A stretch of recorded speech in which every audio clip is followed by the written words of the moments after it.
Hello, I'm Dr. Pizzadili. This video is number 60 in my series, Happy Outcomes for Cancer Patients, Liver Cancer. Now, liver cancer is a very serious diagnosis of all, even among the cancers, otherwise known as hepatocellular carcinoma. And according to the Merck Manual of Diagnosis and Therapy, the prognosis is usually grim. Treatment is generally unsatisfactory. Surgical resection, that means surgical removal of part or all of the diseased organ, provides the best hope, but surgery is suitable for only a minority of patients. For most patients, the diagnosis comes late in the disease, and death is usually within a few months. My patient, number 60, 19 months post-diagnosis with hepatocellular carcinoma, is healthier than ever, and the MDs can't believe it. Let's look at the details of this case. Patient 60 is a 57-year-old male. In 2000, he was diagnosed with hepatitis C. This resulted from medical malpractice, a blood transfusion that he received at age 12. And for some time, he's had liver cirrhosis present as a result of that hep C. And while this patient had worked many years in construction and physical outdoor employment, he lived a pretty healthy lifestyle, was not an alcohol or drug abuser, and he had little or no symptoms. In July 2015, he had a sudden onset of severe abdominal pain in the right upper quadrant.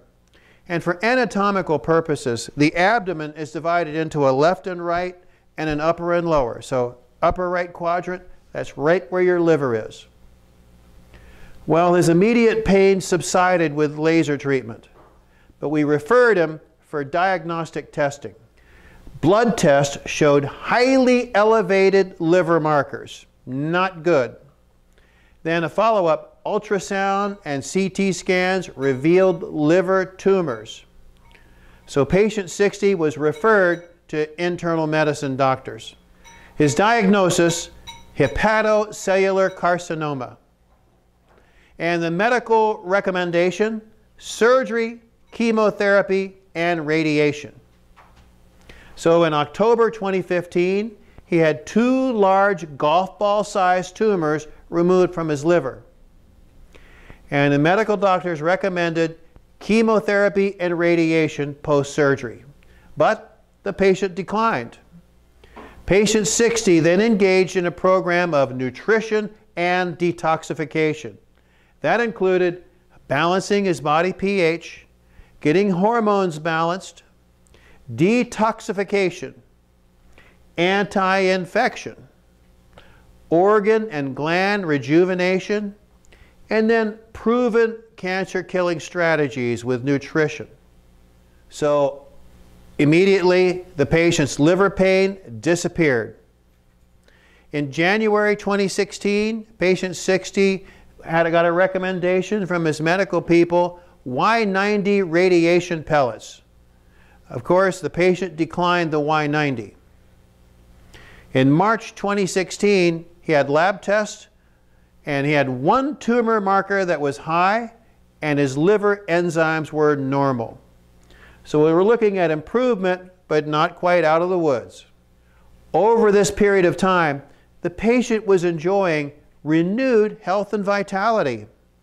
And everyone would say he looks and feels 10 years younger than he did at the time of diagnosis.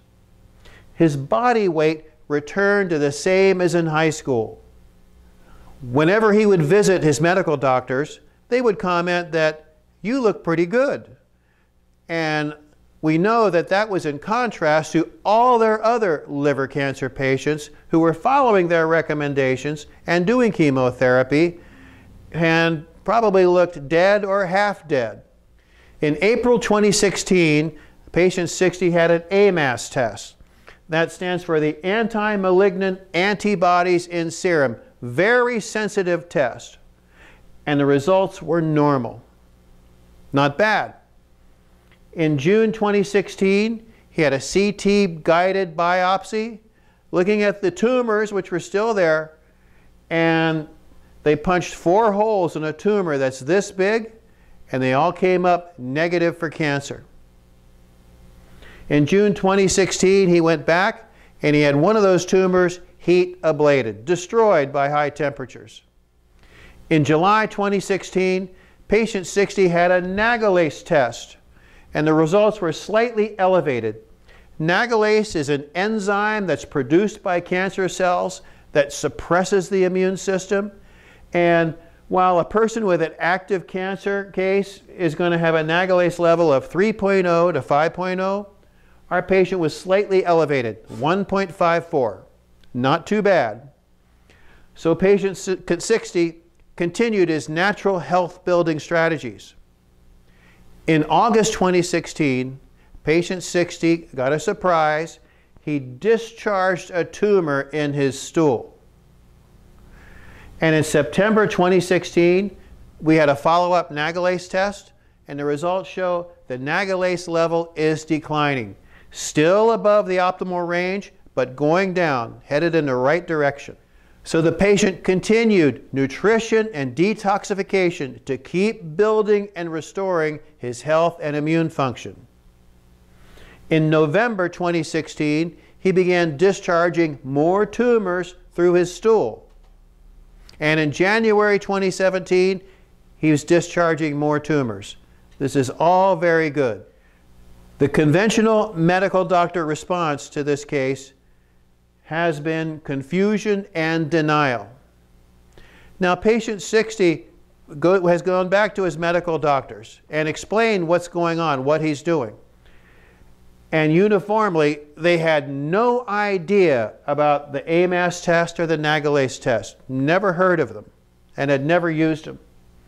They had no idea about the concept of discharging tumors. But when he described what he had found, they agreed, yes, those were tumors.